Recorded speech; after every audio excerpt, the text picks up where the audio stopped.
Hey everyone, welcome back to another video on my channel. So as promised, I said I would do a Q&A, and here I am doing Q&A. So I have a few things, a few questions that I've been asked that I'm really looking forward to answer for you guys.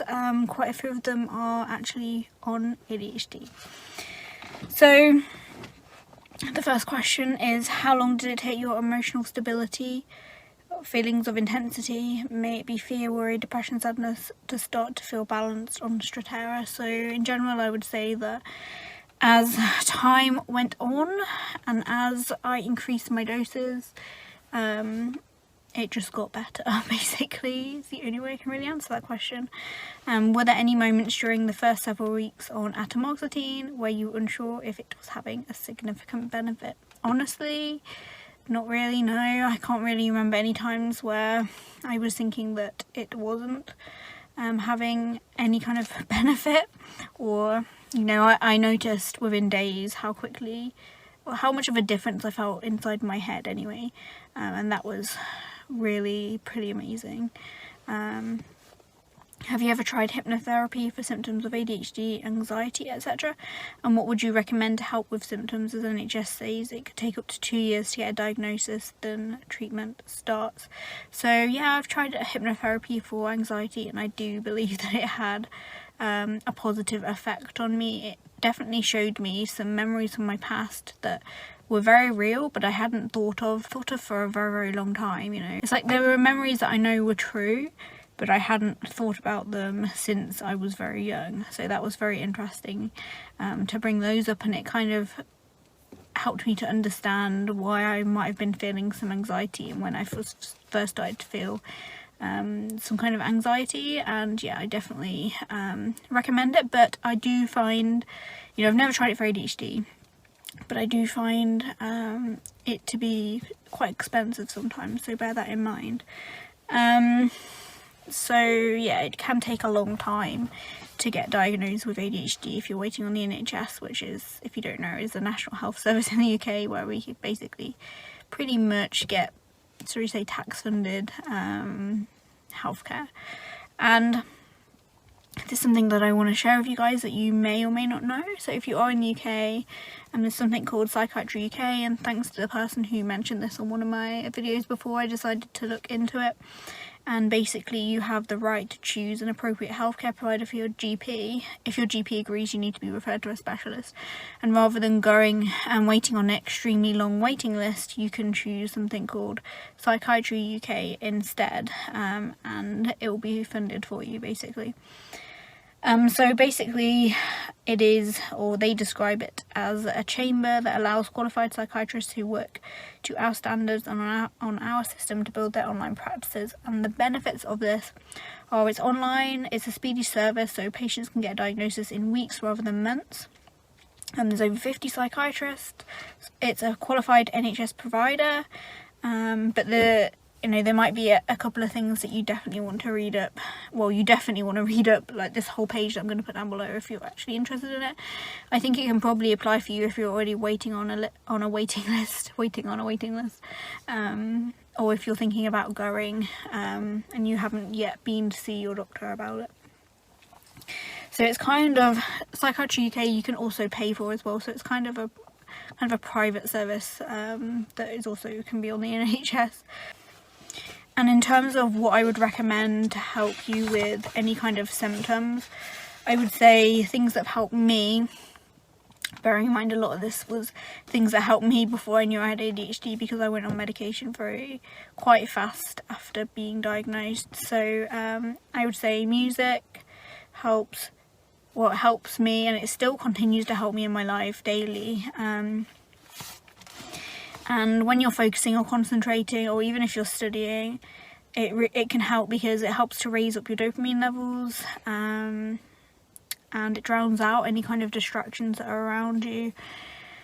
And those things together just somehow make it easier for you to be able to concentrate. And if you're studying, for example, like I've spoken to 2 different people online about this, and they have found this to be actually helpful. Like, I've suggested it and they found it to be helpful. So yeah, I definitely, and other people have actually just said to me they find that helpful. If I suggested it and they already do it, they found it helpful. So, you know, I've had you know, a bit of feedback on that. And then I decided to look into it, and, you know, there's this really stupid study, well, this article which just completely contradicted itself online, but they were talking about this study, which was just boys, and there were so many things left out of the study. Like, they didn't say whether the study was done in a classroom where nobody got to pick their own music, or if they got to choose their own music, if they were out listening to music through headphones, or if they could still hear other things in the room. And, you know, there's just so much left out on it. And basically the study found that it does have a benefit with some people with ADHD, is what they were saying, and that's probably true, actually. But for me personally, I know that I'm one of those people who can really concentrate and hyper-focus when I'm listening to music, and in particular fast-paced music. So I like punk music, and I like metal music the most. I listen to some like electronic dance music as well, but those two are my favourite genres that I listen to the absolute most. And I think it's because they help to raise my dopamine, and they're really fast-paced. So I don't know, it's like my brain, for some reason, my brain just, it's like even if the songs have words, and this still applies after taking ADHD medication, like I can still write and do things like that. So yeah, I don't know how exactly it works, but it's interesting. And the study was this article I read, one part said that not to listen to metal, and you should, for some reason, I don't know why they mentioned metal, but you shouldn't listen to like fast-paced music with words, metal, stuff like that. You shouldn't listen to that, you should listen to classical. But then further down it said that some people find that the opposite is true. So I'm like, why say one thing and then like completely contradict yourself lower down? So yeah, it definitely depends on the person, obviously. And then other things that I found helpful, like meditation, yoga nidra, which is a kind of a form of meditation, exercise, diet, structure, lists, writing thoughts out. So if your brain is just overloaded, just writing all those thoughts out instead. What else would I say?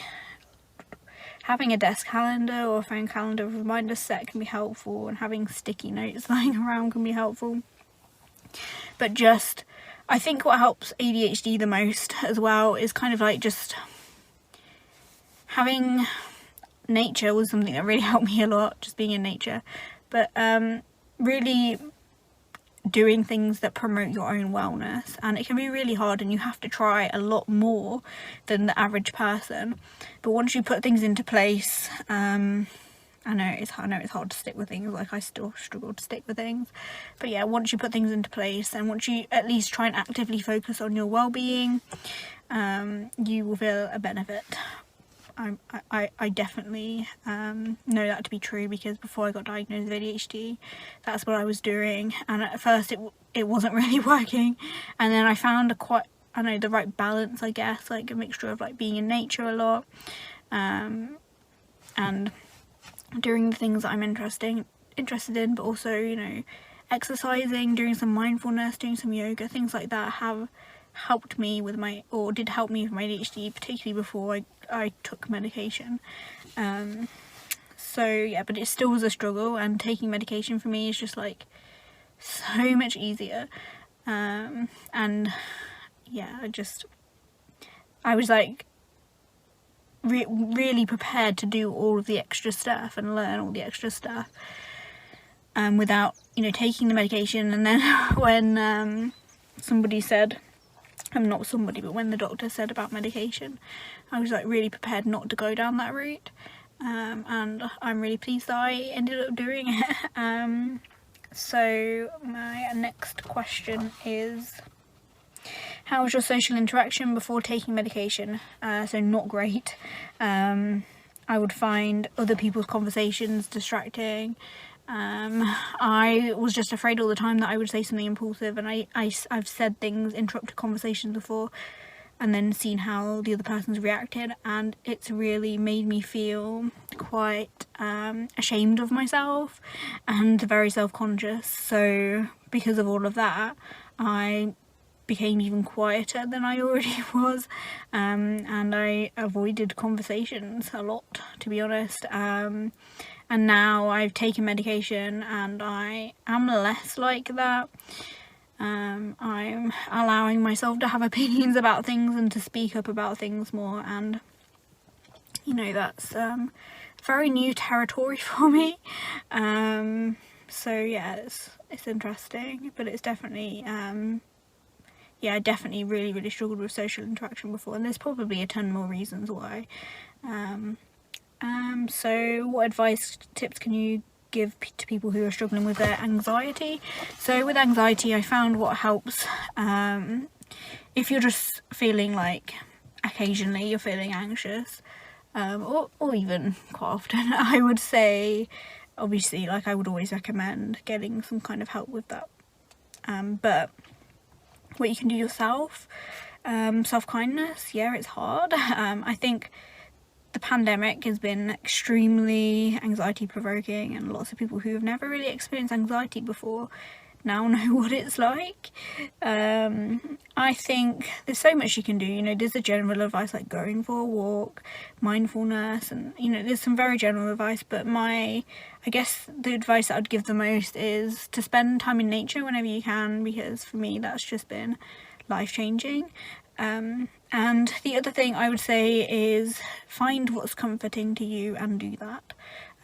Because when you're doing something that's comforting, you feel safer, secure, and just, I don't know, it's an act of kindness to yourself. And what's comforting can be watching a TV show that you really like, that has brought you joy in the past.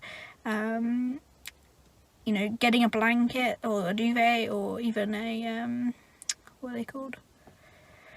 Those heavy blankets. I can't think of what they're called. Why can't I think of what they're called? You know, those blankets that are really weighted blankets. Getting yourself a weighted blanket. I don't know, just creating a space where you feel extremely comfortable, and it's probably going to be in your home, and doing the things that comfort you, whatever they are. And also distractions can be great as well, because yeah, sometimes like you need to deal with the issue and you need to welcome your anxiety and deal with it, but other times you just need a distraction, and I think that's totally valid. And also I want to mention excel@life.com. the audios on there are really good on anxiety, so I'd really recommend them. Another question is, any other non-stimulant meds for ADHD that you are familiar with? So yeah, I did some research into this because actually the answer was no, and I was very disappointed to find out there's only two other meds.